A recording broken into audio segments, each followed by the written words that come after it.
اس میں ہے کہ یہ جو اذان میں آپ کا اضافہ ہے یہ اضافہ ہے اور لعنت فرمائی ہے جنہوں نے یہ اضافہ کیا. آپ نے کہا کہ جنہوں نے اضافہ فرمایا ان کے اوپر لعنت کی ہے، یہ بالکل نہیں ہے. اصل اذان بھی اس میں لکھی ہوئی ہے جس میں یہ علی ولی اللہ اور وہ بالفصل خلیفہ بالفصل نہیں ہے، خلافت بالفصل کا نہیں ہے. جو جواب دینا چاہ رہے تھے قبلہ وہ یہاں پر ادھورا رہ گیا، پھر بات کسی اور طرف گئی. ایک علامت کے طور پر اور ایک شناخت کے طور پر شروع ہوئی. یہ کلمہ اذانوں میں کہنے جز کے طور پہ ہمارے علماء ہمارے فقہاء اس کو نہیں مانتے. یہاں پر آپ کے سوال کی بنیاد ہی غلط تھی. اعوذ باللہ من الشیطان الرجیم، بسم اللہ الرحمن الرحیم. تمام ناظرین کی خدمت میں السلام علیکم ورحمۃ اللہ. ناظرین، ایک پوڈ کاسٹ ارشاد بھٹی صاحب جو ایک پاکستان کے معروف اور مشہور اینکر ہیں، اور انہوں نے مختلف علماء کے ساتھ نشستوں کا ایک سلسلہ شروع کیا ہے.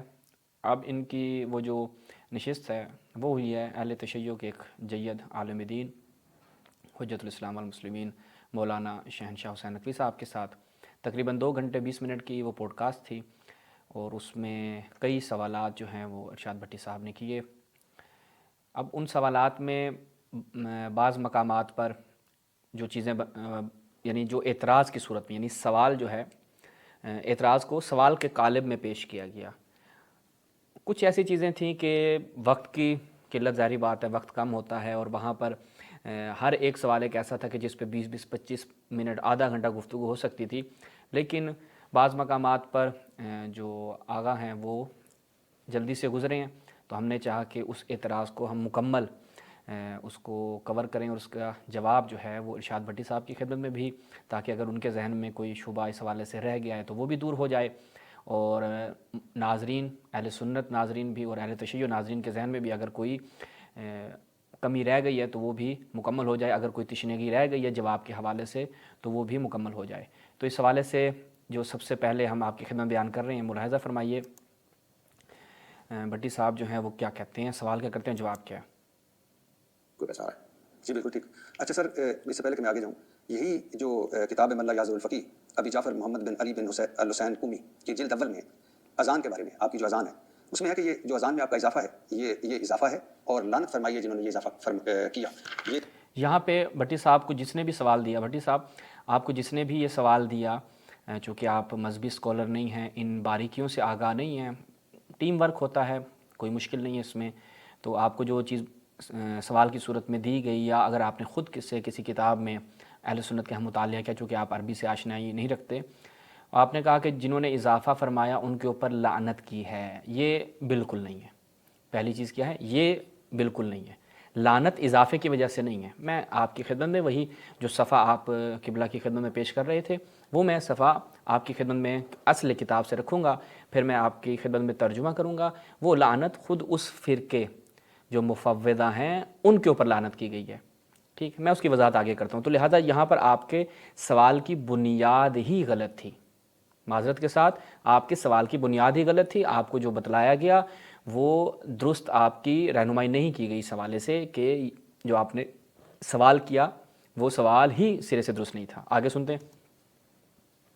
یہ اس کا میں ایک پیج لے کے آیا ہوں. جی میں متوجہ ہوں. ہاں جی یہ وہ پیج ہے جس میں ہے کہ اصل اذان بھی اس میں لکھی ہوئی ہے جس میں یہ علی ولی اللہ اور وہ بالفصل خلیفہ بالفصل نہیں ہے، خلافت بالفصل کا نہیں ہے. جی لعنت کا لفظ میں اس میں مفوضہ اور غالیوں نے ایسا کیا ہے. یہ دیکھیں میں آپ سے عرض کروں کہ ہماری تمام یہ کتاب نہیں، میں تو آپ کو اور کتاب بتا دیتا ہوں. یہ جیسے مثال کے طور پہ میں مان رہا ہوں اس کو، نہیں میں معذرت چاہتا ہوں، اصول کافی فروغ کافی. اب یہاں پہ قبلہ اس عبارت کے اوپر جواب دینے لگے، لیکن آگے سے بھٹی صاحب نے جو ہے وہ ایک آگے سے بات بڑھا دی اور کئی کتابوں کے حوالے شروع کر دیے. اس لیے اب دیکھیں یہاں پر کیا ہے، جو جواب دینا چاہ رہے تھے قبلہ وہ یہاں پر ادھورا رہ گیا، پھر بات کسی اور طرف گئی. تو یہ جو اعتراض اس نے سوال رکھا تھا وہ اپنی جگہ پر باقی رہ گیا. آگے چلتے ہیں. تہذیب الاحکام ملا یازر الفقی، یہ آپ کی بڑی کتابوں میں سے ایک کتاب ہے. اس کے علاوہ بھی یہ بڑی کتاب ہے جی، اس کے علاوہ بھی جو ہماری اور ان کتابوں سے لکھا گیا ہے، فقہاء نے اس کو لکھا ہے. دیکھیں یہ اذان دیکھیں من قال لا الہ الا اللہ محمد رسول اللہ صلی اللہ علیہ وسلم، جیسے میں اب دیکھیں یہاں پر قبلہ جواب دینے لگے تھے، لیکن بھٹی صاحب نے پھر یہاں پر ٹوکا اور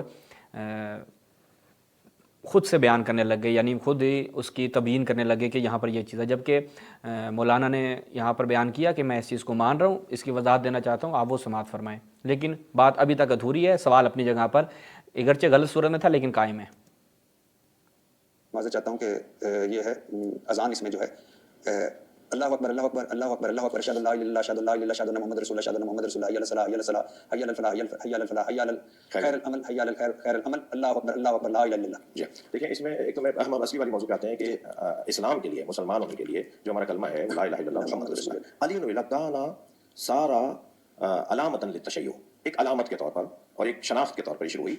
یہ کلمہ اذانوں میں کہنے جز کے طور پہ ہمارے علماء ہمارے فقہاء اس کو نہیں مانتے، علامت کے طور پہ مانتے ہیں، نشانی کے طور پہ مانتے ہیں. جیسے سلوات پہلے پڑھنا اذان تو نہیں ہے، سارے مسلمان پڑھ رہے ہیں اس وقت، یعنی اکثر مسلمان جب اذان کہہ رہے ہوتے ہیں تو نبی مکرم پہ درود و سلام پڑھتے ہیں، اذان سے پہلے پڑھ رہے ہوتے ہیں، اذان کے ساتھ پڑھ رہے ہوتے ہیں، اذان کے بعد ایک دعا پڑھی جا رہی ہوتی ہے، تو اذان تو نہیں ہوتی مگر اس کے ساتھ پڑھی جا رہی ہوتی ہے. لیکن سر اس میں تکفیر یا تقسیم، تکفیر بڑا لفظ ہے، میں اس کی طرف نہیں جاتا. اور میں یقین کریں آپ کی بہت ساری کتابوں میں بہت ساری ایسی چیزیں لکھی ہوئی ہیں چونکہ میں یہ جو علماء سے ملنے کا سلسلہ اس میں جوڑنے کی بات کی ہے. سوال میں ضرور کرتا ہوں کہ یہ میرے اپنے سوال ہوتے ہیں، میرا دل کرتا ہے پوچھوں، لیکن اللہ کرے ہم جڑ جائیں. تو کوئی سینکڑوں ایسی چیزیں ہیں صحابہ کرام کے بارے میں، چاروں خلفائے راشدین کے بارے میں، ایسی چیزیں کہ جو میں نے لی نہیں، اس میں پڑھی ضرور، لیکن یہ اس میں تقسیم اور کی بات نہیں ہوتی جب آپ اس طرح بات کرتے ہیں. کیونکہ بہت سارے جیسے ابھی آپ ہمارے ہیں، یہ میں مانتا ہوں کہ آپ ہمارے اور ہمیں اپنے آپ سے پیارے ہیں، اور یہی شیعہ ہمارے ہیں، ہمیں پیارے ہیں. لیکن اس میں حنفی بھی ہیں، دیوبندی بھی ہیں، بریلوی بھی ہیں، کیا وہ تقسیم نہیں ہوتی کہ خلافت بلا فصل کا اعلان جب کرتے ہیں کہ خلیفۃ بلا فصل.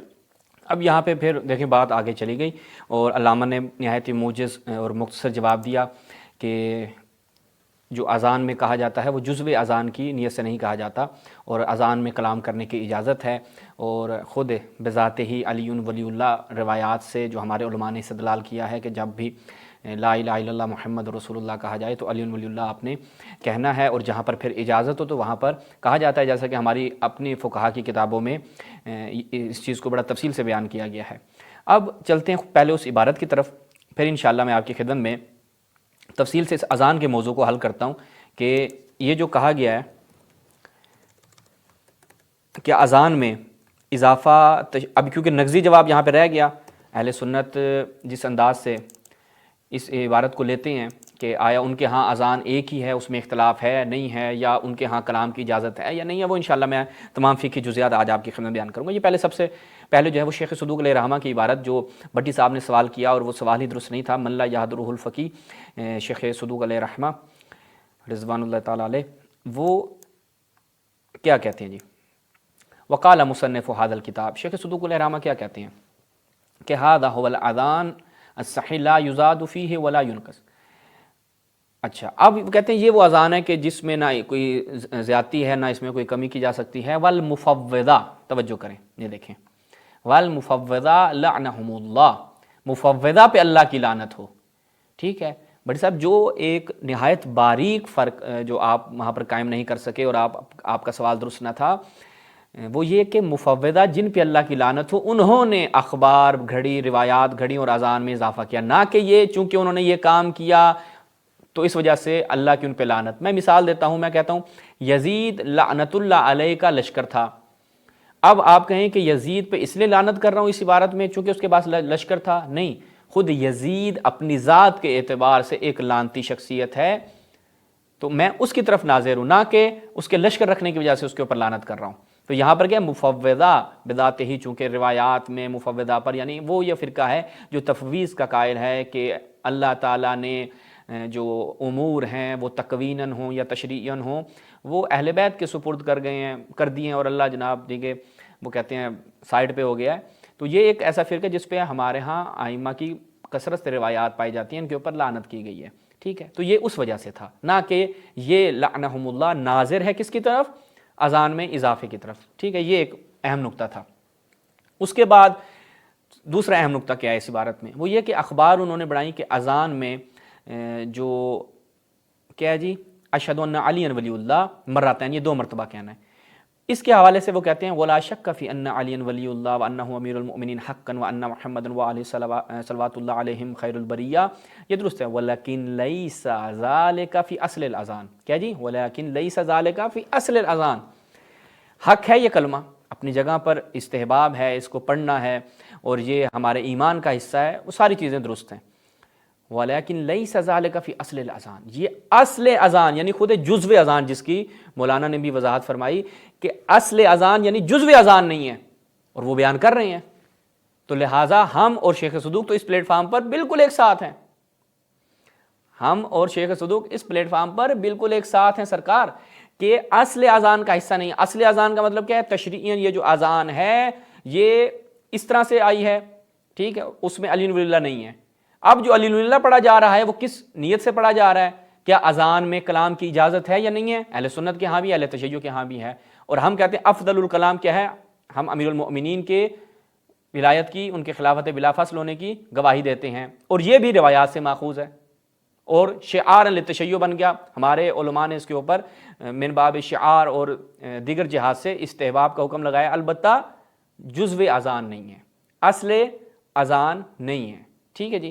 یہ نقطہ اہم تھا, لہٰذا ہم میں اور شیخ صدوق میں یہاں پہ کوئی ڈفرنس نہیں ہے. اب یہ شیخ صدوق علیہ رحمہ کی عبارت ہو گئی. اس کے بعد جو اگلا نقطہ ہے وہ میں آپ کی خدمت میں بیان کروں. ہمارے فقہا نے, میں آپ کو دکھا دیتا ہوں کہ ہمارے فقہا نے اس کے بارے میں کیا بیان کیا ہے.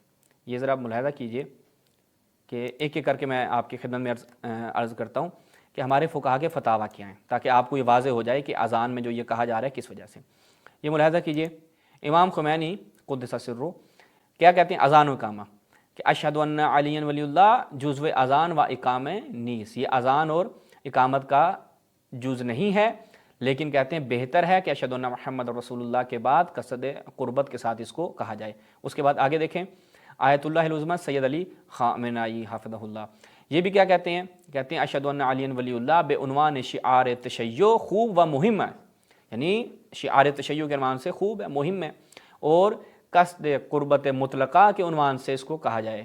اس کا معنی یہی ہوتا ہے, لیکن جزو اذان و اقامت نیست, یہ اذان اور اقامت کا جز نہیں ہے. اس کے بعد اگلے مرجع کو دیکھیں, آیت اللہ العظمہ فاضل لنکرانی, یہ بھی کیا بیان کرتے ہیں کہ اشہد ان علی ولی اللہ جزو اذان اور اقامہ نہیں ہے, لیکن بہتر ہے کہ قصد قربت سے کہا جائے. اس کے بعد آیت اللہ العظمہ سید علی سیستانی حفظہ اللہ, یہ کیا بیان کرتے ہیں مسئلہ نمبر 905 کہ اشہد ان علی ولی اللہ جزء اذان و اقامت نہیں ہے, لیکن بہتر ہے کہ قصد قربت سے کہا جائے. اس کے بعد آگے ملاحظہ فرمائیں آیت اللہ العظمہ وحید خراسانی, یہ کیا بیان کرتے ہیں کہ جزء اذان و اقامت نیست, ٹھیک ہے. تو لہٰذا یہاں تک یہ چیز واضح ہو گئی کہ یہ اس کا حصہ نہیں ہے.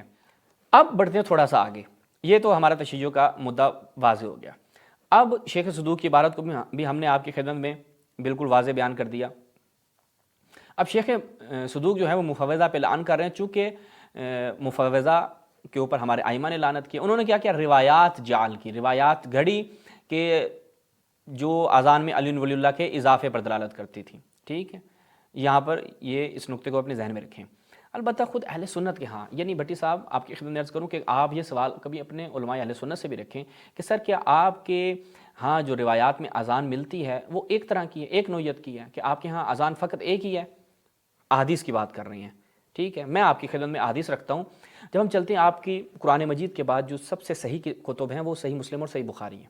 صحیح مسلم میں جب جاتے ہیں تو سر آکار آپ کو پتہ ہونا چاہیے بھٹی صاحب, اور کبھی آپ کسی پوڈ کاسٹ میں سوال کریں کہ صحیح مسلم جو مسلم حجاج نشاپوری ہیں انہوں نے اس کتاب میں باب باندھا صفت الاذان کے نام سے, اور اس باب میں فقط ایک ہی روایت نقل کی, اور اس روایت کے مطابق وہ جو اذان ہے وہ اذان آج جو آپ اذان دے رہے ہیں اس میں زمین اسمان کا فرق ہے. کیسے؟ یہ میں آپ کی خدمت میں رکھتا ہوں. اور جیسا کہ عرض کیا کہ مسلم نے اس روایت سے احتجاج کیا. یہ ملاحظہ کریں صحیح مسلم, یہ صحیح مسلم, ٹھیک ہے جی, محمد فؤاد عبد الباقی کی تحقیق کے ساتھ جزء اول ہے اس کا. اچھا, اس میں جب ہم جاتے ہیں باب صفت الاذان, یہ روایت ملاحظہ کیجئے کہ ان نبی اللہ صلی اللہ علیہ وآلہ وسلم علمہ ھذا الاذان. اب اس اذان میں کیا ہے؟ اللہ اکبر, اللہ اکبر, یعنی 2 مرتبہ اللہ اکبر ہے. تو کیا آپ اذان میں آج کے زمانے میں 2 مرتبہ اللہ اکبر کہتے ہیں, یا آپ کے ہاں ایسا نہیں ہے؟ تو لہٰذا آپ پوچھیں اپنے علماء سے کہ سر اذان تو رسول نے یہ سکھائی ہے, آپ کون سی اذان دے رہے ہیں؟ تو آپ کو وہ اذان نہیں دینی چاہیے. اس کے بعد ہم جب خیر اس روایت کے اوپر کوئی, کیونکہ صحیح مسلم کی روایت ہے, کسی قسم کا کوئی شبہ اور کوئی اعتراض نہیں, البتہ اگر کوئی کسی بھی حوالے سے اس پہ اعتراض کرے گا تب ہم اس کی طرف جو ہے وہ جواب کی طرف جائیں گے. دوسرا, مالکی جو ہے, مالکی ابو یوسف محمد بن حسن حنفیہ, وہ حنفیہ میں سے ہیں. یہ کیا کرتے ہیں, یہ کیا کہتے ہیں, یہ کہتے ہیں کہ اذان کے اول میں 2 مرتبہ, ٹھیک ہے, تکبیر کہنی ہے, اور آخر میں آپ نے کیا کہنی ہے, فی اول اذان مراتان فقط مثل آخری, یعنی لیس اربع، 4 مرتبہ نہیں کہنا. یہ مالکی مذہب جو ہے وہ اسی طرف گئی ہیں. وہ روایت صحیح مسلم کی آپ کو میں نے دکھائی.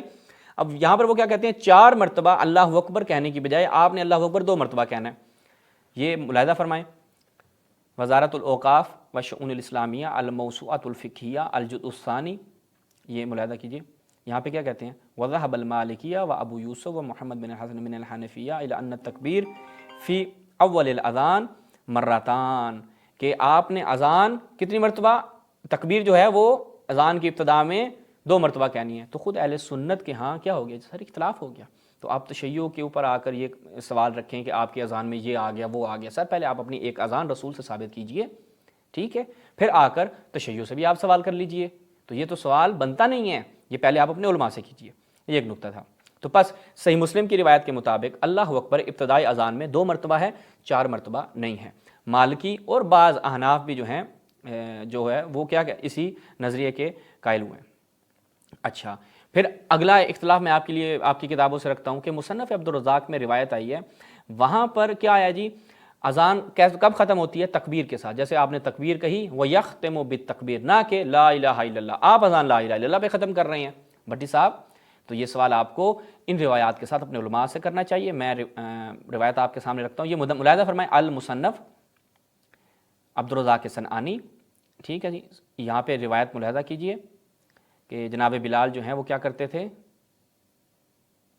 وَيَخْتَمُ بِالتَّكْبِير، وہ تکبیر کے ساتھ اذان کا اختتام کرتے تھے. ٹھیک ہے، کہ ابتدا کرتے تھے تکبیر کے ساتھ اور اختتام کرتے تھے تکبیر کے ساتھ. کیا ہے جی، اللہ اکبر لا الہ الا اللہ. نہیں، لا الہ الا اللہ کے ساتھ اختتام نہیں ہے سر، تکبیر کے ساتھ ہے. تو آج جو آپ اذان دے رہے ہیں ان روایات کو لے کر جائیں، اور صحیح روایات ہیں اپنے علماء کی خدمت میں رکھیں. اس کے بعد ایک اور جو چیز ہے وہ آپ کے ہاں وہ یہ پائی جاتی ہے، اللہ اکبر جو اذان میں ہے وہ 3 مرتبہ، اور جو شہادت آپ دیتے ہیں اذان میں وہ بھی 3 مرتبہ، یعنی 4 مرتبہ نہیں ہے. آج آپ 4 مرتبہ دے رہے ہیں اور کہہ رہے ہیں اس کے بعد رسول اللہ کی جو آپ گواہی دے رہے ہیں وہ بھی آپ کیا ہے، کتنی مرتبہ دے رہے ہیں، 2 مرتبہ دے رہے ہیں. لیکن یہاں پر جو حضرت ابن عمر سے روایت ہے موطا کی، اس سے میں آپ کو دکھاتا ہوں کہ وہاں پر وہ کیا، یکبر فی النداء ثلاثہ ویتشہد ثلاثہ، وہ 3 مرتبہ تکبیر کہتے تھے، 3 مرتبہ شہادت ہے. یہ ملاحظہ فرمائے موطا امام مالک. اچھا جی، روایت کس کی، محمد بن حسن الشیبانی. اس میں اب ہم جاتے ہیں، قاہرہ کی یہ چاپ ہے، باب الاذان ہے عن ابن عمر. کیا جی، یکبر فی النداء ثلاثہ ویتشہد ثلاثہ، وہ 3 مرتبہ تکبیر کہتے تھے، 3 مرتبہ شہادت دیتے تھے. تو یہ حضرت ابن عمر کیا کر رہے ہیں سر، یہ تو آپ اہل سنت سے ہٹ گئے. آپ جو اذان دے رہے ہیں وہ اس سے ہٹ کر ہے. اب اہل سنت کے ہاں حضرت عبداللہ ابن عمر کا کیا مقام ہے، کتنے وہ جلیل القدر صحابی ہیں آپ کے نزدیک. وہ 4 مرتبہ تکبیر کی بجائے 3 مرتبہ کہہ رہے ہیں، 2 مرتبہ شہادت دینے کی بجائے 3 مرتبہ شہادت دے رہے ہیں. تو آپ تو رسول اللہ سے آپ کی اذان اس کا مطلب ہے ثابت نہیں ہے، چونکہ آپ کے ہاں تو یہ اختلاف پایا جا رہا ہے.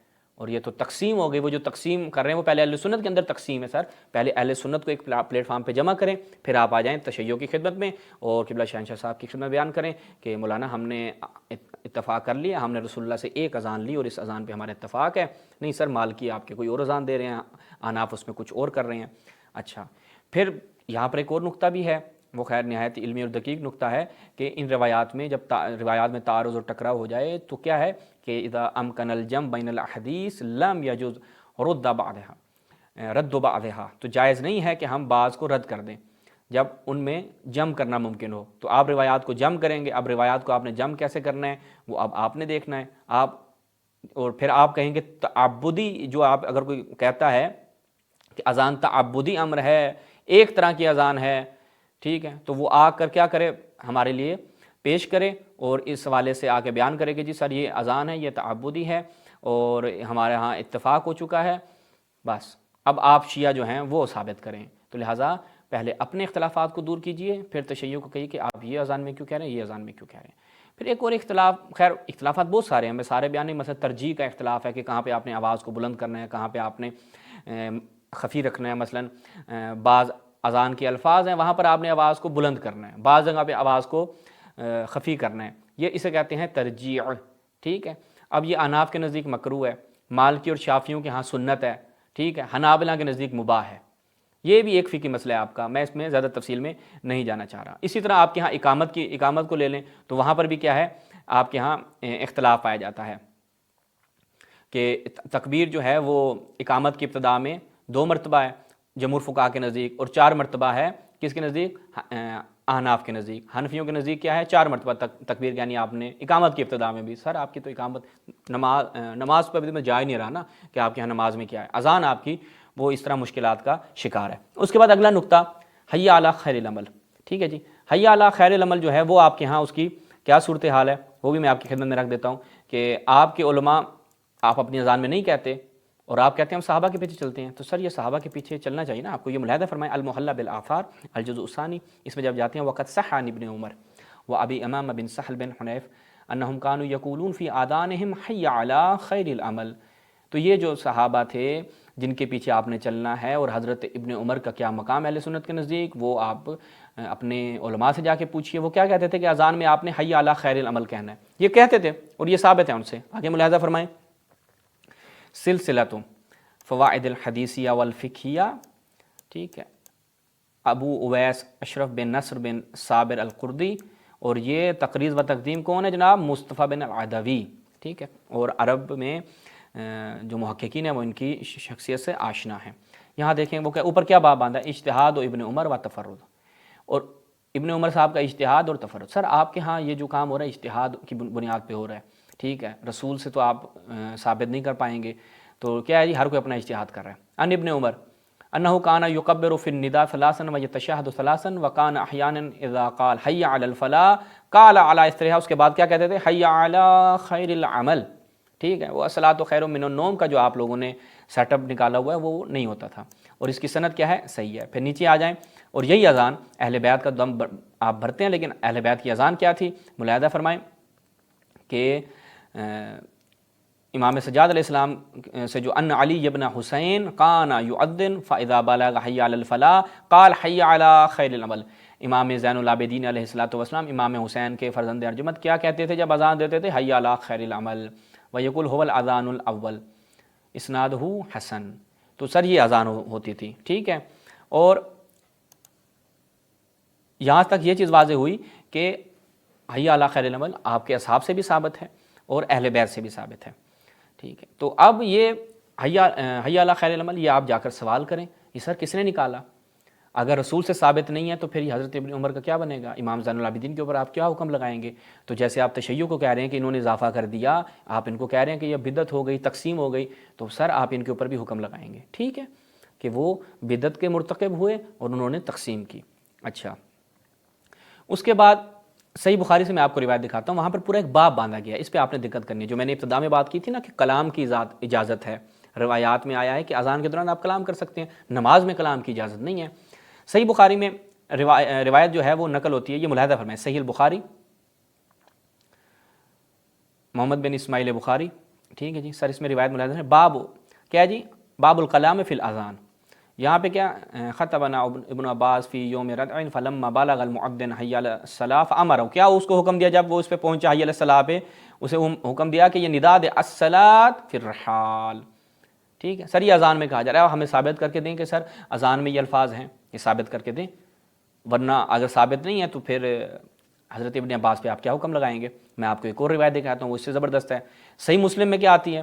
صحیح مسلم میں بارش کے وقت جو ہے وہ کیا ہے، ایک جب آپ اذان دیں تو یہ الفاظ آپ استعمال کریں، ملاحظہ فرمائیں، صحیح مسلم جز الاول، ٹھیک ہے، اس میں جب جاتے ہیں تو یہاں پر کیا روایت ملاحظہ فرمائیں، لمؤذن فی یوم مطیر، یعنی بارش کا جس دن، اذا قلت اشہد ان لا الہ الا اللہ واشہد ان محمد رسول اللہ فلا تقل حی علی الصلاۃ، تو آپ نے حی علی الصلاۃ نہیں کہنا نماز کے لیے آ جاؤ، اس وقت لوگوں کو نہیں بلانا، کیا کہنا ہے؟ صلوا فی بیوتکم، اپنے گھروں میں نماز پڑھو، اذان میں کہنا ہے آپ نے سر یہ اذان میں کلام کیا جا رہا ہے، تو آپ کیا کہتے ہیں اس بارے میں؟ یہ روایت آپ اپنے علماء کے سامنے رکھیں اور بتائیں کہ سر اذان میں کلام کی اجازت ہے یا نہیں ہے۔ اگر بولیں اذان میں کلام کی اجازت ہے تو بس پھر آپ، اور ہمارے ہاں بھی یہ فقہی مسئلہ پایا جاتا ہے، آپ کے ہاں بھی یہ فقہی مسئلہ پایا جاتا ہے، پھر اعتراض کس چیز کا ہے؟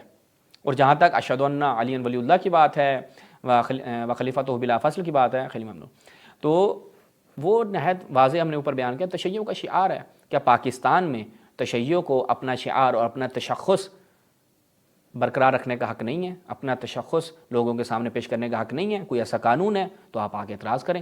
تقسیم تو ہے نا، شیعہ ایک سنی ہے، یہی تقسیم ہے۔ تو آپ کیا کہتے ہیں کہ اذان میں یہ کوئی اشہد ان علی ولی اللہ کہہ کہ کوئی نئی تقسیم قائم ہو جاتی ہے؟ یہ تو پھر آپ کی کم علمی ہو سکتی ہے، والا یہ کوئی تقسیم نہیں ہے۔ ایک آخری مسئلہ میں آپ کی خدمت بیان کروں، خود اضافہ کرنا لفظ سیدنا، حضرت محمد صلی اللہ علیہ وآلہ وسلم کا جب نام آتا ہے تو لفظ سیدنا کا اضافہ، یہ بہت سے اہل سنت علماء نے اس کو بیان کیا کہ یہ کیا ہے، مستحب ہے، اکرام کی خاطر، احترام کی خاطر۔ یہ میں ملاحظہ فرمائیں، اہل سنت کی ایک بڑی مشہور ویب سائٹ، آگے صفحے نشون پہ دیتے ہیں۔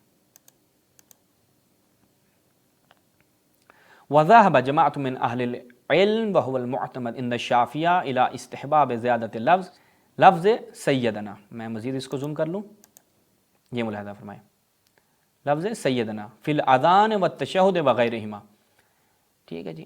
اہل سنت کے علماء کی کثیر تعداد جو ہے وہ شافعیوں میں سے بھی وہ کہتی ہے کہ میں آپ کو یہ احناف سے بھی دکھاتا ہوں کہ سیدنا کا اضافہ اذان اور تشہد وغیرہ میں آپ کر سکتے ہیں۔ کیا اذان میں رسول اللہ نے ان الفاظ کی تعلیم فرمائی ہے؟ نہیں فرمائی، تو بس پھر یہ استحباب کہاں سے آپ لے کر آئے ہیں؟ یہ سوال آپ سے بنتا ہے ہمارا، ٹھیک ہے؟ یہ اپنے علماء سے کیجئے سر، یہ اپنے علماء سے کیجئے۔ بلکہ بہت سے علماء نے کیا بیان کیا ہے کہ اذان اور اقامت میں سیدنا کا اضافہ کیا ہے، مستحب ہے۔ اس کے علاوہ خود علماء نے اس حوالے سے کتاب لکھی ہے، وہ میں کتاب آپ کو دکھا دیتا ہوں، اور آپ کے احناف کے ہاں بھی اس کے استحباب کے حوالے سے ملتا ہے۔ جیسے میں آپ کو دکھاتا ہوں اس حوالے سے، یہ کتاب ملاحظہ فرمائیں جی، تشریف الاذان بعدلۃ استحباب السیادہ عند اسمہ صلی اللہ علیہ الصلوۃ والسلام فی الصلاۃ والاقامہ والاذان، ٹھیک ہے؟ کون ہے؟ احمد بن محمد بن صدیق الغماری الحسنی رضی اللہ تعالیٰ عنہ۔ تو یہ خود باقاعدہ انہوں نے یہ کتاب لکھی ہے، اس کتاب کی طرف آپ رجوع کر سکتے ہیں کہ جب رسول اللہ صلی اللہ علیہ وسلم کا نام آئے تو آپ نے کیا کرنا ہے؟ آپ نے کیا کرنا ہے سر؟ سیدنا لگانا ہے۔ تو یہ مستحب ہے، احناف کے ہاں بھی ہے اور شوافی سے بھی میں آپ کو دکھا چکا ہوں۔ اس کے بعد اس سے ہٹ کے ایک مسئلہ کیا ہے، وہ یہ کہ امام نووی نے اس چیز کو بیان کیا، المجموع شرح المہذب کس کی ہے؟ امام نووی کی۔ وہ کیا کہتے ہیں؟ مکروہ ہے، یکرہ ان یقال فی الاذان، کیا کہنا ہے جی؟ حی علی خیر العمل، حی علی خیر العمل اذان میں کہنا مکروہ ہے، حرام نہیں ہے۔ اگر یہ اضافہ ہے پھر وہ کہتے ہیں کیونکہ یہ رسول سے ثابت نہیں ہے، اب یہ مکروہ کیوں کہہ رہے ہیں؟ وہ کہتے ہیں چونکہ ابن عمر خود کہہ رہے ہیں کہ علی ابن حسین وغیرہ جو ہے وہ یہ ان سے یہ چیزیں ملتی ہیں، انہوں نے زیادتی یعنی جو الفاظ ہیں اس کو اذان میں بیان کیا ہے وغیرہ وغیرہ وغیرہ، لیکن مکروہ ہے، حرام نہیں ہے۔ تو سر مکروہ ہے، مکروہ کا مطلب کیا ہوتا ہے؟ اگر آپ کریں تو کوئی ایشو نہیں ہے، یعنی آپ کو گناہ نہیں ہوگا۔ تو سر جب ایک چیز کا آپ کے نزدیک بھی کوئی چیز اضافہ کر دی اذان میں، کوئی گناہ نہیں ہے، تو پھر یہ آپ آ کے تشیع سے سوال کر رہے ہیں، تو یہ آپ کا سوال نہیں بنتا۔ پہلے آپ اپنی ایک اذان اور ایک نماز پہ آپ لوگ جمع ہو جائیں کہ ہم جی رسول اللہ کے پیچھے چلنے والے، ہم اہل سنت ہیں، اور ہم نے اپنی سنت جو ہے وہ کہاں سے لیا؟ رسول اللہ کی سنت پہ چلنے والے کو اہل سنت کہا جاتا ہے۔ یہ ہماری اذان ہے سر، نہ آپ کی اذان ایک ہے سر، نہ آپ کی نماز ایک ہے، صحیح ہو گیا؟ اور آپ کی نماز میں رسول اللہ سے بھی چیزیں ثابت نہیں ہیں کہ رسول اللہ نے اس انداز سے نماز پڑھی تھی۔ جب آپ اپنی اذان اور نماز کو رسول اللہ سے ثابت کرنے میں ناکام ہیں تو پھر تشیع سے آ کے یہ سوال کرنا، اور وہ سوال بھی ایسے انداز سے کرنا کہ جس کا آپ کو خود بھی علم نہیں ہے کہ وہاں پر لعنت کے الفاظ کس کے لیے استعمال ہوئے ہیں، اذان میں اضافے کے لیے ہوئے ہیں، یہ خود شیخ صدوق کی عبارت بھی آپ کو سمجھ میں نہیں آئی۔ تو لہٰذا یہ میرے خیال میں جو بٹی صاحب نے سوال کیا، بٹی صاحب کو چاہیے کہ علمی طور پر اس مسئلے کو دیکھتے اور تیاری مکمل کر کے پھر ایسے اعتراضات اور ایسے سوالات کہ جو واقعاً علمی طور پر وارد ہوتے ہیں، ورنہ بٹی صاحب میں آپ کی خدمت میں عرض کروں کہ یہ چیزیں انٹرنیٹ کے اوپر حوالے بھرے پڑے ہیں، وہ صفحے دیے ہوتے ہیں، آپ وہاں سے کاپی پیسٹ کریں یا پھر اس کے پرنٹ نکلوا کے آگے رکھ دیں، ان کا جی میں سوال آپ سے کر رہا ہوں۔ تو تحقیق کرنے، ناسبیوں نے اس طرح سے بہت کام کیا ہوا ہے، وہ تشیع کی کتابوں سے اس طرح سے نکالتے ہیں اور اس کو مینوپولیٹ کر کے یا اس میں کوئی تحریف کر کے تحریف لفظی کرتے ہیں یا تحریف معنوی کرتے ہیں اور پھر اس کو آگے پیش کر دیتے ہیں اور اعتراض کر دیتے ہیں۔ تو بٹی صاحب آپ کی خدمت میں گزارش کریں گے کہ اس طرح کے سوالات اگر آپ کو کوئی تیار کر کے دے رہا ہے تو پہلے آپ ایسے افراد کے جو متعصب نہ ہوں ان کے پاس جائیں اور ان سے ان کی حقیقت معلوم کر کے آپ سوالات کریں تاکہ آپ کا پروگرام واقعاً مضبوط ہو، ٹھیک ہے؟ اسی پہ ہم اکتفا کرتے ہیں۔ والسلام علیکم ورحمۃ اللہ۔